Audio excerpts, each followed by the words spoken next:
Quantos querem ouvir a palavra do Senhor? Diga amém. Oh glória. Você que trouxe a sua preciosa Bíblia, abra comigo na carta que escreveu o apóstolo Pedro, capítulo 4. Primeira carta do apóstolo Pedro, capítulo 4, para a nossa breve meditação.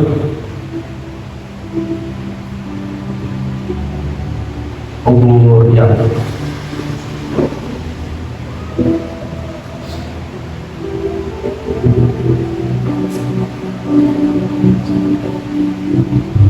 Você encontrar, você diga amém.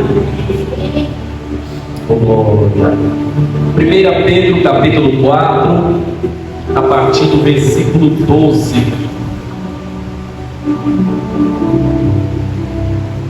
E diz assim a palavra do Senhor: Amados, não estranheis a ardente prova que vem sobre vós para vos tentar, como se coisa estranha vos acontecesse. Mas alegrai-vos no fato de serdes participantes das aflições de Cristo, para que também na revelação da sua glória vos regozijeis e alegreis. Amém? Levanta assim a tua mão para o alto. Senhor Deus, a tua palavra vai ser ministrada. A palavra é tua e aquele que irá ministrar também é teu. Eu peço que o Senhor venha abrir o entendimento dos teus filhos para receber a tua palavra, a sã doutrina, e que o Senhor dos exércitos, através desta palavra, venha surtir efeito na vida dos meus irmãos, venha produzir lindos frutos na vida dos meus irmãos através desta palavra, em nome de Jesus. E você diz amém. Diga glória a Deus, aleluia. Podem tomar os vossos assentos, glorificando ao nome do Senhor. Glória a Deus. Amados, eu prometo ser breve para não te enfadar, mas também fiel àquilo que o Espírito Santo ministrar no meu coração. Eu quero trazer uma mensagem nesta noite sobre um assunto que o Espírito Santo ministrou no meu coração. Coisa boa é você ter uma intimidade com o Senhor. Não é barganha, mas eu sinto o Senhor falar comigo. Até mesmo num passeio, fazendo alguma atividade, alguma tarefa, nós sentimos quando é o Espírito Santo falando conosco. E de ontem para cá eu vinha pensando sobre provações, e o Senhor falara comigo, e eu quero trazer nessa noite uma mensagem para você, cujo tema diz: sofrendo por ser cristão. De alguma maneira, em algum tempo determinado, o cristão ele vai sofrer. O cristão vai passar por provações. E eu quero também deixar algo bem claro, que existem alguns tipos de provações, e por quem vem essas provações. Existem provas, amados, que nós passamos, que são erros nossos, preços a ser pagos por conta de um erro, de uma negligência. Existem também erros, existem também provas, melhor dizendo, e eu não posso deixar ele de fora, que são acusações de Satanás, solevantes do inimigo, tentando nos amedrontar. Mas existe uma terceira prova, e essa talvez seja a mais conhecida de todas, e essa prova vem do próprio Deus. Existem erros que vai nos trazer consequência lá na frente. Outro dia eu preguei aqui sobre o altar a respeito das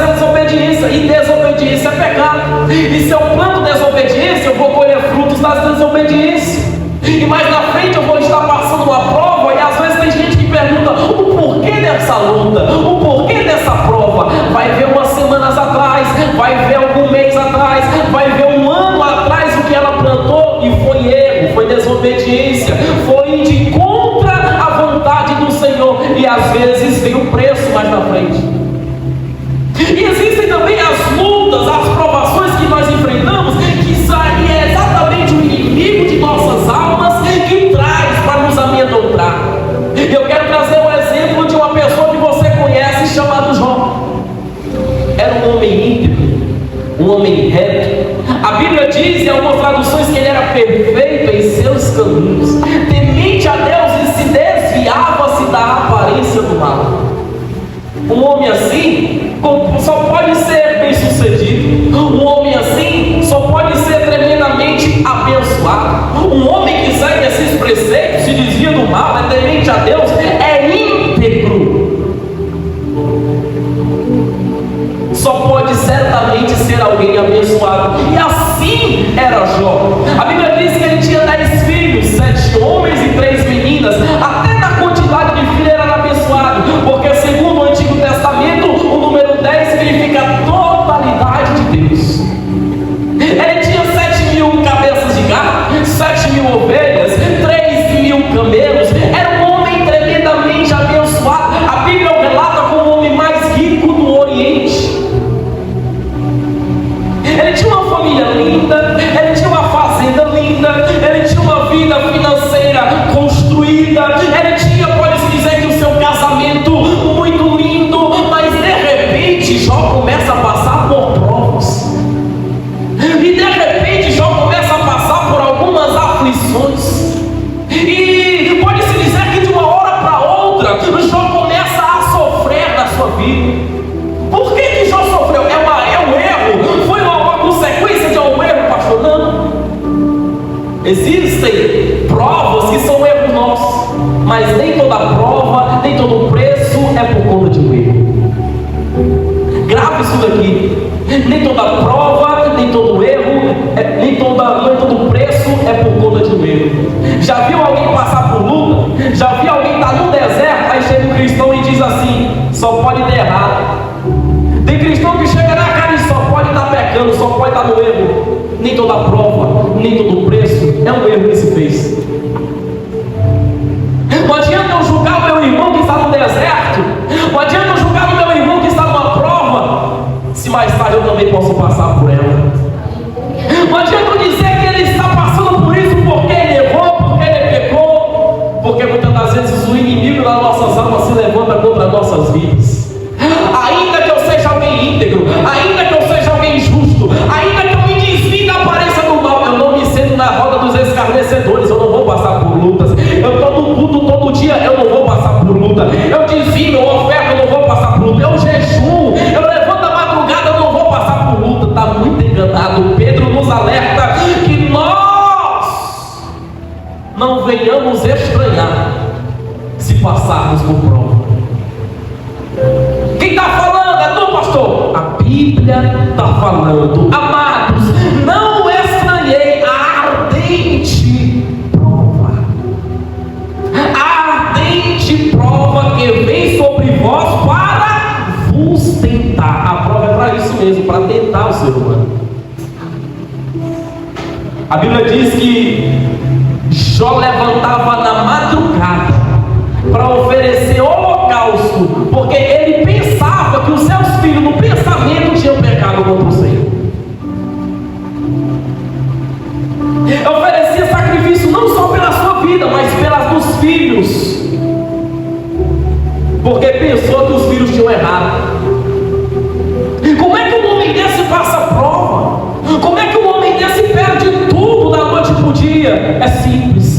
Vem o segundo ato da prova, a segunda maneira de prova na vida do crente: o inimigo das vossas almas. A palavra diz no próprio livro do apóstolo Pedro, a própria carta do apóstolo Pedro, que ele anda ao nosso derredor, bramando como um leão, procurando a quem possa tragar. Ele chega diante do Senhor e coloca a fé de Jó à prova.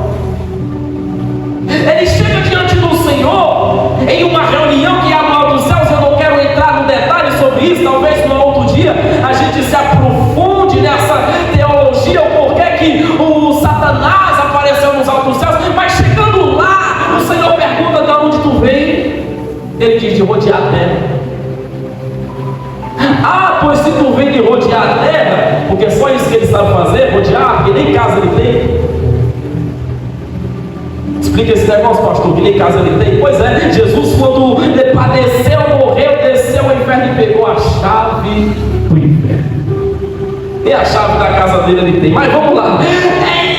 Vistes o meu servo Jó, viste? Aí ele vai começar a levantar calúnias contra Jó, a blasfêmia contra Jó, mas também ele só te adora, só faz tudo isso porque tu deste tudo a ele.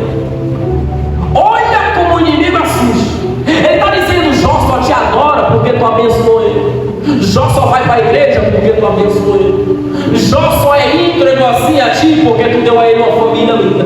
Jó só é linda, só é íntegro assim porque tu deste uma fazenda cheia de gado para ele. Tira para ver se também não blasfema contra ti. Tira para ver alguma coisa dele, para ver como ele nega o teu nome. O inimigo age diante de Deus às vezes assim, nos acusando. Ela só vem para a igreja porque tu abriu a porta. Ele só vem para a igreja porque tu abriu a porta. Ela só vem para a igreja porque tu curou o filho dela. Ele só vem para a igreja porque tu libertou ele das drogas. E diante do Senhor ele traz essas acusações. E o Senhor vai fazer o quê? Permite que ele venha tocar. O Senhor permite para que ele venha tocar. Para que o Senhor permite? Por que o Senhor permite? O Senhor não poderia livrar Jó dessas dores. Não é para dizer para Jó o quanto ele é forte, mas é para provar para o inimigo que nós o adoramos em espírito e em verdade. É para dizer para ele que mesmo tendo ou não tendo, nós adoramos ao Senhor. É uma forma de nós vermos aonde está a nossa fé. Será que eu adoro só na bonança? Ou será que eu adoro também ao Senhor quando eu estou na escassez? Como é que está a minha fé? O Senhor usa o próprio inimigo para que a nossa fé venha a ser medida. O Senhor usa o inimigo nas nossas almas para ver, para medir o termômetro da nossa fé. Tem gente que é assim: toca na doença, para de vir na igreja; toca na saúde, para de vir na igreja; toca na finança, não quer saber mais de igreja; toca um trisquinho no casamento, aí é que é para vir mesmo para a igreja, não vem mais. E mal sabe ela que está sendo provada, e mal sabe ela que está sendo testada em uma prova. Pedro é bem cirúrgico em escrever isso aqui: é uma ardente prova. E dói, não? Prova dói, a luta dói. Às vezes você não vai entender da onde vem, por onde vem, da onde surgiu, mas peça ao Senhor discernimento, e Ele vai te dizer quem é que está te tentando, quem é que está provando o porquê dessa luta. Peça ao Senhor discernimento espiritual. Hoje, amados irmãos, se pede muito para ser usado pelo Senhor em cima do altar para pregar, em cima do altar para louvar, ministrando, trazendo revelações e profecias, mas pouco se pede discernimento espiritual. É o que falta hoje em dia na igreja do Senhor: discernimento espiritual. Oh, glória! Eu vou repetir para você entender. Está faltando hoje em dia nas nossas vidas discernimento espiritual. De repente surge uma luta. Quando alguém tem discernimento, ela vai entender o porquê dessa prova, o porquê dessa luta. Se é um erro, ela vai consertar. Se é um inimigo, ela vai colocar ele por terra através da oração. E se é o Senhor, espera. Oh, glória! Pode ir, vai lá tentar, pode ir lá tocar. Tocou nos filhos, tocou na família, tocou nos gatos, tocou na finança, tocou em tudo, tocou até na saúde de Jó. Irmão, pensa uma coisa difícil: é você adorar com a sua saúde debilitada. Pense numa coisa difícil: é você continuar tendo fé com a sua saúde debilitada. Pense você dizer, colocar os pés juntos aqui e dizer: o Senhor, bendito seja o nome do Senhor. É fazendo como Jó fez. A própria mulher olha para ele: amaldiçoa esse teu Deus e morre. Mas Jó não fez isso. Jó sabia e tinha um discernimento que essa prova, essa tentação foi permissão do Todo-Poderoso. Ele disse: nu eu vim, nu tornarei para o meu Pai. Oh glória, bendito seja o nome do Senhor, hoje e para todo sempre. Oh glória. Está passando luta na tua casa, está passando adversidade no casamento, bendito seja o nome do Senhor. É prova que o Senhor permitiu, não para você blasfemar, não para você negar, não para parar de vir à igreja, mas para que através disso o nome do Senhor seja glorificado na tua vida. Oh glória. Muitos vão dizer: mas como pode? Ela passa por luta, ele passa por luta, como é que ele ainda está de pé? Elas vão ver, é Deus purinho na vida dele, é Deus purinho na vida dela, dando força, dando graça, e o mais importante, discernimento espiritual. Mas também ele só te adora porque tu cercaste ele de sempre. Capítulo 1 de Jó, versículo 10. O inimigo, depois de tocar em tudo, e Jó continuou indo. O inimigo, depois de ter tocado em todas as áreas que podia, porque o Senhor disse: só não tira a tua vida, porque Satanás tem um limite para ti. Ele tem um limite. Ele só age até onde Deus deixa. Ele só vai até onde Deus permite. Ele só toca onde Deus deixa ele tocar. Talvez ele tenha te afrontado por esses dias. Talvez ele tenha tentado tocar em alguma área na tua vida. Mas pega essa palavra de Deus para ti. Você dizer: ele tocou, ele mexeu, ele vai arrancar. Ele só vai até onde Deus deixa. Ele só toca até onde Deus permite ele tocar. A Bíblia diz no versículo 10 de Jó, capítulo 1: mas também tu cercaste ele de sebe. Oh glória. Sabe o que eu entendi quando eu li essa palavra? Jó já tinha tentado, Jó já tinha tentado mexer nos pauzinhos para tocar na vida de Jó e não tinha conseguido. Por quê? A Bíblia diz que o Senhor tinha cercado ele de sebe. Oh glória. Aqui se cumpre o Salmo de número 91 na vida de quem é crente. Aquele que habita no esconderijo do Altíssimo, na sombra do Onipotente descansará. Oh glória. Aí o salmista vai dizendo, vai falando as maravilhas, e diz assim: 1000 cairão ao teu lado, 10.000 à tua direita, mas tu não serás atingido. Oh glória. 1000 cairão ao teu lado, 10.000 à tua direita, meus irmãos, mas você e a sua casa não será atingido. O inimigo tem um limite, ele tem um limite estabelecido. Daqui ele não passa, daqui ele não passa. O limite foi estabelecido e tem anjos que o Senhor já deu ordem ao seu respeito para te proteger, para te guardar, para guardar a tua casa, para guardar os teus caminhos por onde for que você ande. Oh glória. Ele tem um limite, ele só vai até onde Deus permite. Só vai até onde Deus permite. Não fique preocupado ou triste ou blasfêmia contra o nome do Senhor porque você está passando por uma luta, por uma prova. Tenha a convicção de que as dores são inevitáveis. A vida do cristão é assim, amado. E pega esse, como diz, pormenor. Um cristão que não passa por luta ou por provas, alguma coisa de errado tem com ele. Porque o inimigo não vai provar, tentar quem está fazendo a vontade dele. Nem tão pouco quem está em cima do muro, uma hora é lá, outra hora é cá. Está do jeito que Satanás gosta. Mas experimenta fazer conforme a vontade do Senhor, para ver como você é provado, para ver como você é testado. Mas as provações são inevitáveis. O próprio Senhor diz que no mundo tereis aflições. Só que o detalhe é que ele não para por aí. O versículo ele diz: mas tente bom ânimo, eu venci o mundo, vocês também podem vencer.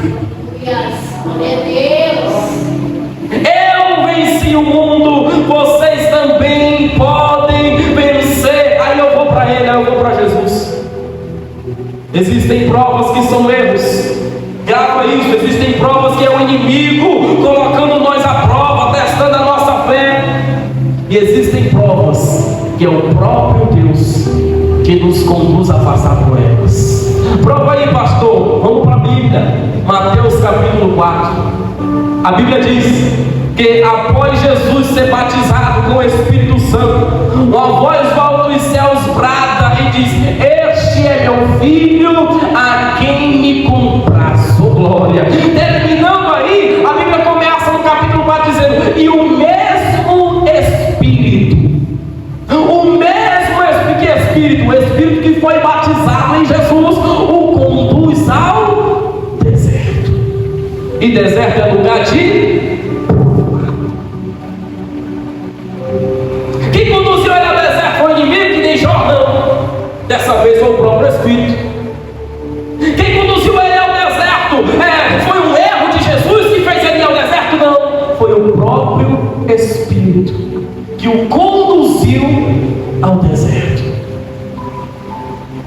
Por isso que é bom ter um discernimento espiritual, para quando for o próprio Espírito conduzindo ao deserto, o que é que eu faço, pastor? O que é que eu devo fazer quando é o Espírito que me conduz ao deserto? Espera, descansa no Senhor, glória, porque ainda que você esteja na prova, no deserto, este lugar não é para você morrer, mas é para que você venha sair mais forte, mais crente, mais cheio de fé, mais cheio de unção após esse deserto. Após essas provas, você tem um aprendizado maior, uma maturidade maior. Tu agora não é crente menino, agora tu é um crente maduro, porque você passou na faculdade do crente. Deserto é faculdade, é doutorado para a vida do crente. E quem conduz é o próprio Senhor. Jesus vai passar ali lutas. Por quê? Porque ele vai passar 40 dias em jejum, em consagrar. Ele está se consagrando, pastor. Sim, ele está em consagração. Mas enquanto ele está em consagração, o diabo aparece lá. Enquanto ele está se consagrando, o inimigo aparece lá, tentando, provando. O que ele traz? O que ele coloca na frente de Jesus? Coisas deste mundo. E quando começar a surgir coisas deste mundo na tua frente, assim, de mão beijada, pode desconfiar. Porque a Bíblia diz que o Senhor abençoa com casa, com carro, com trabalho. Sim, o Senhor abençoa, mas a Bíblia diz que o Senhor, ele abençoa o trabalho das nossas mãos. Ele faz prosperar o trabalho das nossas mãos. E se vem de mão beijada, pode desconfiar. Deus não pode usar um servo, uma serva para te abençoar? Pode. Só que antes dessa bênção chegar na tua mão, tu vai passar uma prova. Tu vai passar no deserto. Nada vem de mão beijada da parte do Senhor. O que vem de mão beijada neste mundo, quem oferece é o inimigo das vossas almas. Adora-me e eu te darei tudo isso aqui, porque foi me dado todo o poder. Olha o que ele diz. Transforma essas pedras em pão. Ele disse não. Se prostra diante de mim, o Senhor disse não. Ele levou ele no mais alto monte e disse: se tu me adorar, eu te dou tudo isso, porque tudo isso foi me dado, me pertence. Tudo isso foi me dado em poder, porque ele tem o poder de abrir uma porta, ele tem o poder de colocar ouro, prata na mão de alguém, mas mais na frente ele vai cobrar por isso. Então é preciso ter um discernimento. Quem é que está me fazendo passar por essas provas? E quem fez Jesus passar por essas provas? O próprio Espírito Santo. O Espírito Santo conduziu ao deserto, mas mesmo no deserto Jesus não morre. Mesmo no deserto a espiritualidade de Jesus não enfraquece. Mesmo no deserto Jesus não blasfema contra o nome do Pai. Porque tem cristão que é assim, está no deserto, começa a praguejar o nome de Deus. Está no deserto, começa a dizer: eu não quero mais saber de ser crente. Está no deserto, vai dizer: eu não vou mais na igreja. Está no deserto, eu não prego mais, eu não louvo mais, eu não faço mais, eu dizimo, mais uma oferta, mais. Por que está no deserto? O crente está no deserto, coitado. Mas não faça isso se você está ou se você se deparar com um deserto, porque lá você não morre. No deserto Deus traz provisão. No deserto Deus traz livramento. No deserto Deus traz curas. Ele não deixa você morrer no deserto. Ele só quer que você amadureça na fé. Por isso o Espírito Santo permite você passar por isso. Ele não quer que você morra. Tá ruim as coisas, tá difícil, estou triste, porque é uma luta, é um deserto grande. Olha o que o apóstolo Paulo Pedro diz. Mas, versículo 13, mas alegrai-vos.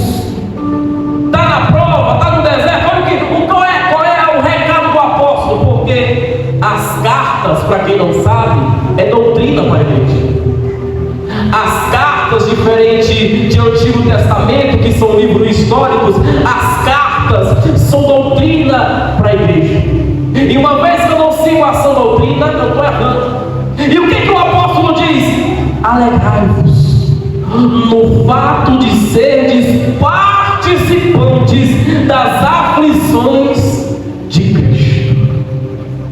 Ele nos instrui a se alegrar, porque nós estamos sofrendo. Pode ir, Senhor. Ele nos instrui a alegrarmos. Alegrai-vos no fato de serdes participantes das aflições de Cristo. Ele está dizendo, você é cristão? Se for cristão mesmo de verdade, vai ter que ter aflição. É cristão de verdade, vai ter que passar por prova. É cristão de verdade, se prepare para encarar o deserto. É cristão de verdade, alegrai-vos por ser participante das aflições de Cristo. Olha que lindo. Ele não para por aí. Ele nos dá um motivo para se alegrar. Que também na revelação da sua glória vós regozijeis e alegreis, oh glória a Deus. Para que também na revelação da sua glória vos regozijeis e alegreis, oh glória a Deus. Ele nos dá um motivo para se alegrar. Qual é o motivo, pastor? Vai ser de revelado toda a glória. A glória há de ser revelada, e quando ela for revelada, aqueles que passaram lutas, aqueles que passaram ardentes provas, aqueles que passaram pelo deserto também vão se alegrar, também vão se regozijar. A alegria vai tomar de conta do seu coração quando a glória se revelar. Há momentos de prazeres nessa terra, de alegria nessa terra, sim, mas a maior alegria do cristão ainda está para ser revelada. O maior gozo na alma que o cristão pode ter ainda está por ser revelada. Oh, glória! Ainda está para ser revelada.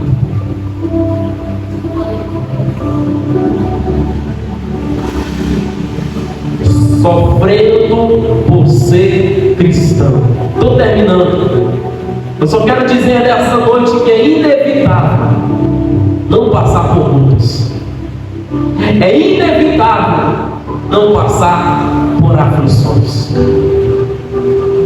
Quem sou eu para não passar por lutas, sendo que o meu mestre, o Senhor Jesus, passou? Quem sou eu para não passar por lutas, sendo que um homem que era íntegro, reto, temente a Deus, desviava-se, passou? Quem sou eu para não passar por lutas, sendo que apóstolos foram crucificados de cabeça para baixo? Quem sou eu para não passar por lutas, sendo que o apóstolo que mais fundou a igreja e mais foi usado por Deus nas revelações das Sagradas Escrituras foi preso,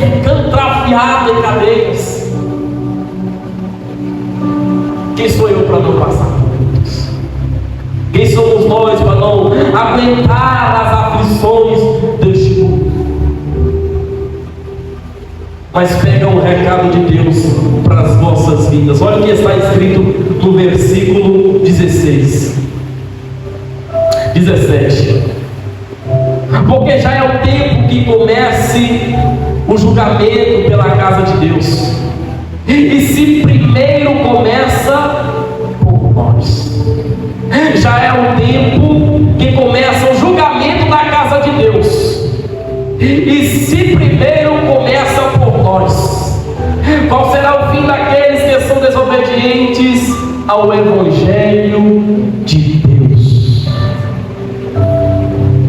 Qual será o fim daqueles que são desobedientes ao Evangelho de Deus?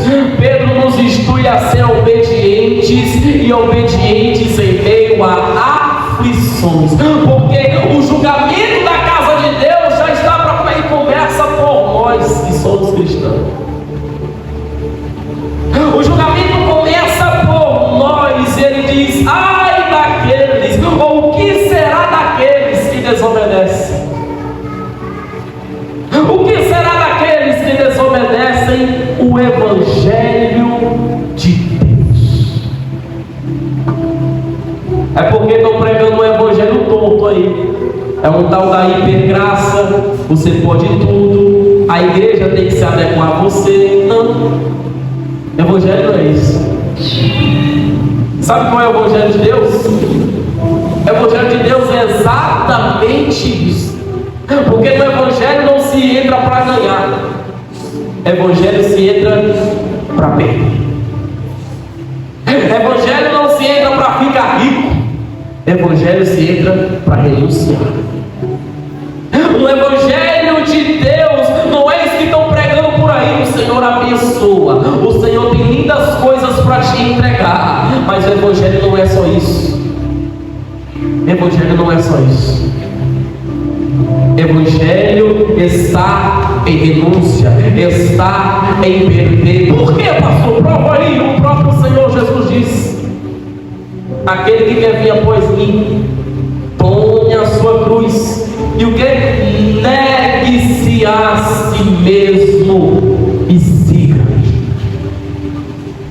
Esse é o verdadeiro Evangelho que Pedro está dizendo que vão desobedecer. Mas nós, o que aqui estamos, o que me alegra é isso, é que nós estamos aqui nesta noite para seguir e colocar em prática o Evangelho do Senhor. E Evangelho nunca foi só bênção, Evangelho nunca foi só vitória, nem vai ser. Evangelho acima das vitórias, acima das lutas, acima das vitórias e das bênçãos, estar em suportar as dores. O Evangelho genuíno da igreja primitiva está situado em suportar as dores. Este é o verdadeiro Evangelho. Este é o verdadeiro Evangelho a qual nós devemos seguir e andar. Já estou terminando, mas grave isso daqui. Nem toda luta, nem toda prova é erro ou Satanás.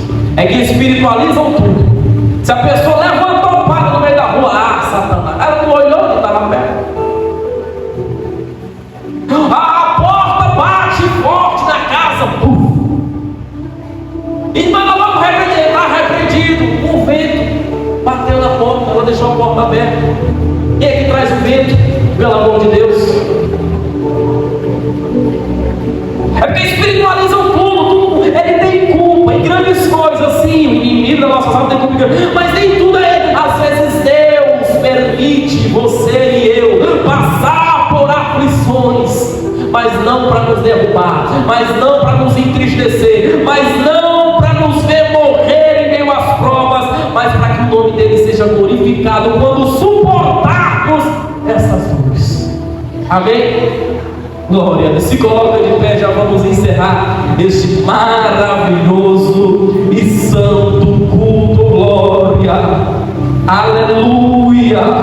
Amados, palavras do apóstolo Pedro, não estranheis a ardente prova que vem sobre vós para vos tentar, como se coisa estranha vos acontecesse, mas alegrai-vos.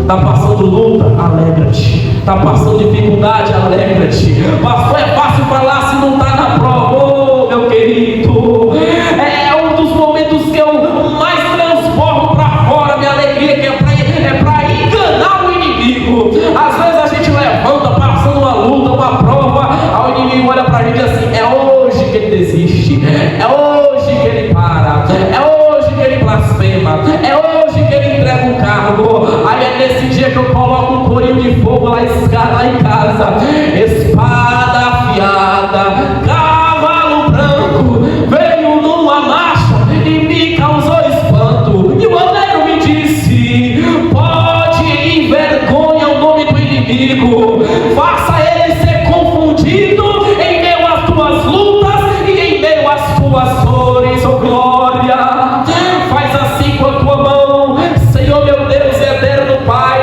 em nome do Senhor Jesus eu te peço.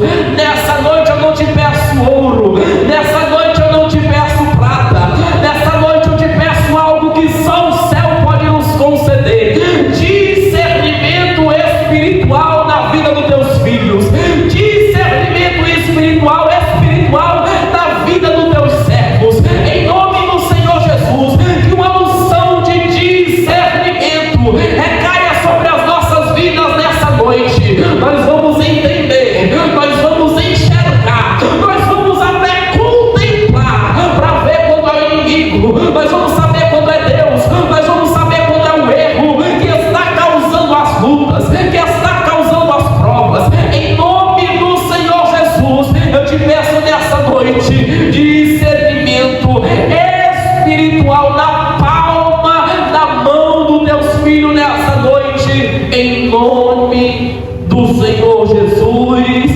E só você que crê nessa palavra, diga amém e aplauda o nome do Senhor Jesus. Oh glória.